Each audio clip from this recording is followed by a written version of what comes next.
And so the first question that comes up today is, are purification practices, techniques, tools necessary when we are working with the spiritual or subtle realms? And the answer, it seems, is yes, it is definitely an important part of the play to work with learning how to use purification and protection practices. First of all, maybe before purifying, it's probably even more so important to protect. And one of the things most people forget, and even I know that I don't do this enough, is grounding. So in order to feel protected, one of the key elements is to go out in nature. Or if we can't, because it's not always possible, so this is also fine, is to really just imagine or feel, have a sense of how we are connected to Mother Earth.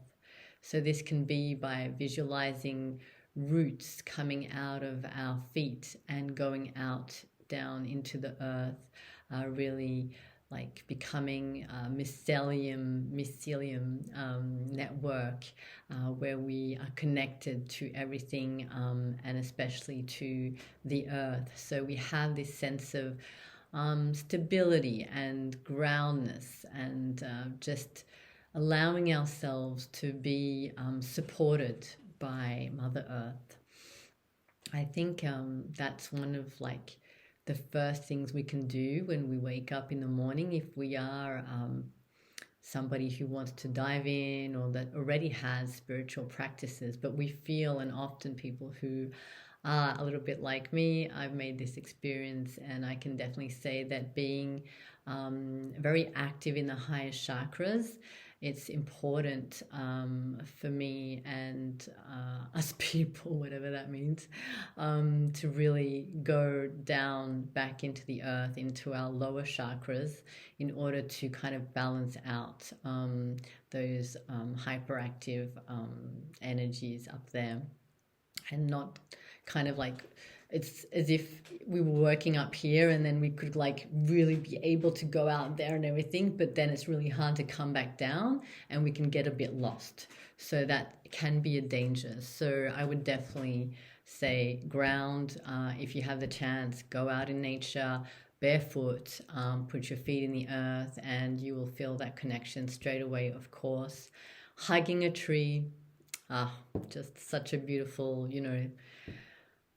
can't really find the words. Everyone who's done it just knows how beautiful it is. But taking the time to really, take the tree in our arms, and even possible to connect on a subtle level, ask it questions and hear guidance from it. It often replies. I mean, in my teachings, especially as a flower essence practitioner, it came through that when we ask the natural world responds.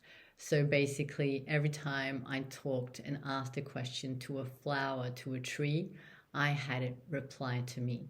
And so, if you've never tried, you can try it out. And if you think you're a little bit crazy and it's just your mind making it up, I can understand that, and it can take a bit of testing out and maybe doing it several times and then seeing that they have such a different answer and it can't be you, that it must be them. So anyway, that's one of the things that I would definitely try out. And protection practices, one of the ones I love. I'll put a separate video just to do this practice kind of in a more deep way.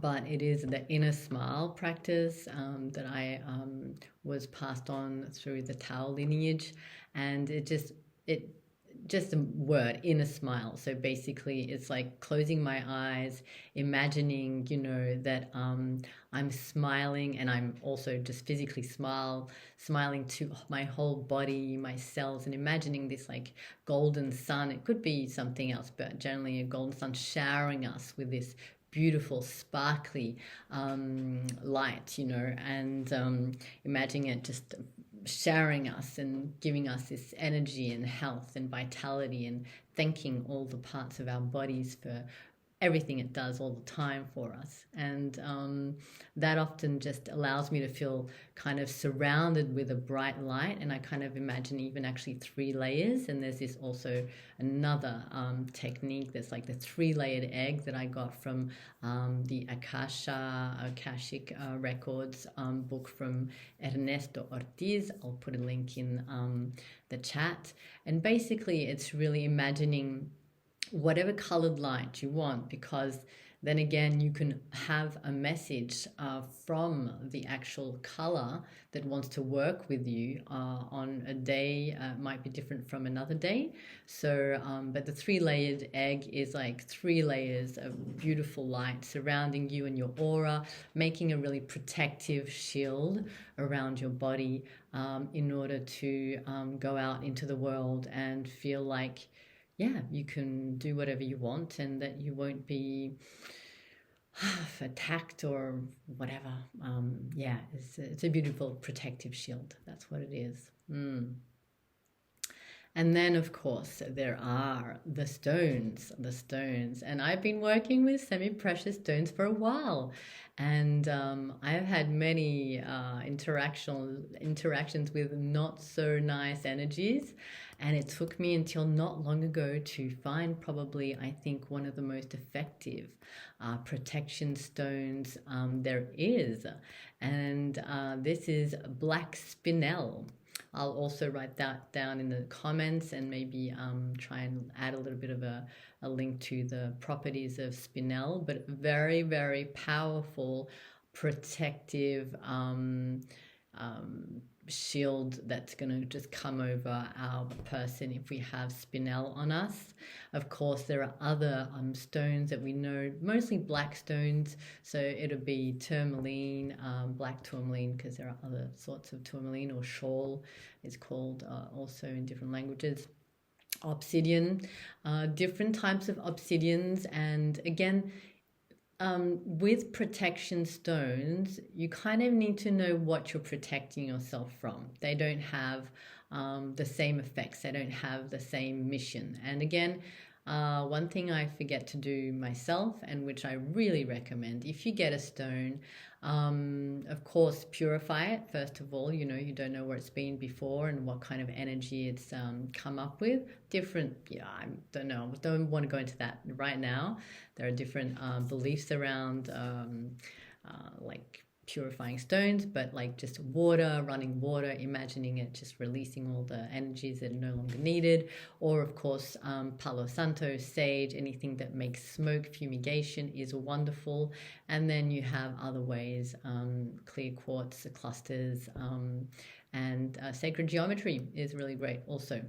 What I was going to say is that to program your semi-precious stone, like, okay, so tourmaline is known to block electromagnetic energies and also some negative energies. If you do work with tourmaline or whatever stone, when you have it, take time to maybe even connect with it, see what it wants to bring you. But if you need something specific from it, of course it needs to be in its kind of predilection field, so it's protection, for example, but you want it to protect you against something specific. So in the, like shungit or tourmaline are great for protection against electromagnetic fields, and you would love to have one like next to your modem router. That would be wonderful.